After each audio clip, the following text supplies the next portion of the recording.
Well, just because we're in Toronto doesn't mean we can't talk about the rest of the National Hockey League. I'm David Pagnotta. This is Shawn McKenzie. We're here inside the Air Canada Centre.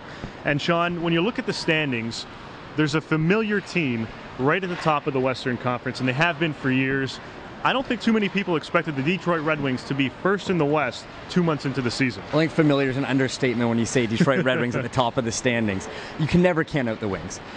They have all the firepower in the world, and right now they're all producing. You have Lindstrom 20+, you have Zetterberg 20+ points, Datsyuk 20+ points. So, and forget about that, secondary scoring, Cleary with 14, Bertuzzi with 15.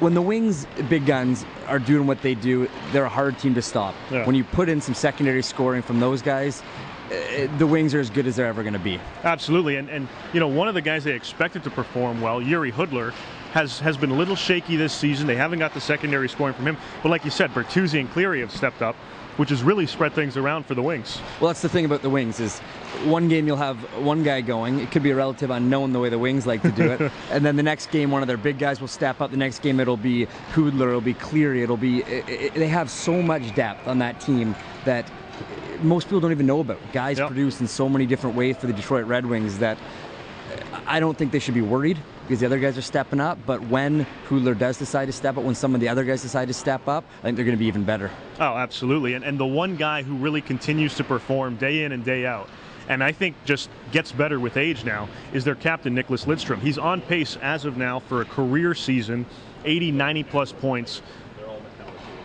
Why is this guy so freaking good? I don't think anyone really knows. He just is. Nicklas Lidstrom is one of the premier defensemen. He has been for so long. I don't know how he does it. Every year he just seems to be getting. It seemed like the last year he might have had a little bit of a drop off there, but he's come back big this year, and it's very impressive. I think the supporting cast he has with the Wings, I think Detroit's just the team chemistry. I think he just loves to step in, he buys into it, and I think he's as good as ever. Absolutely, and that's, you know, he signed the 1-year deal coming in going, I don't know how much longer I'm going to play. Well, if he keeps this up, he's got another 2, 3, 4 years left in him. Oh, if that. Never know with Nicklas Lidstrom. And the other big question mark, we're talking about you never know, is goaltending for this team. Everyone's kind of on Jimmy Howard. He's not the prototypical superstar goalie, but he keeps doing it day in, day out. Well, Chris Osgood was not the stereotypical, prototypical goalie. I think it's the Chris Osgood syndrome. You just have to be good enough. I think Jimmy Howard is good enough. I think he's proven that he is good enough. He needs to be good enough. He will be when it comes time. Absolutely, and the Detroit Red Wings continue to get it done, and probably will as the weeks progress into this season. So for Shawn McKenzie, I'm David Pagnotta.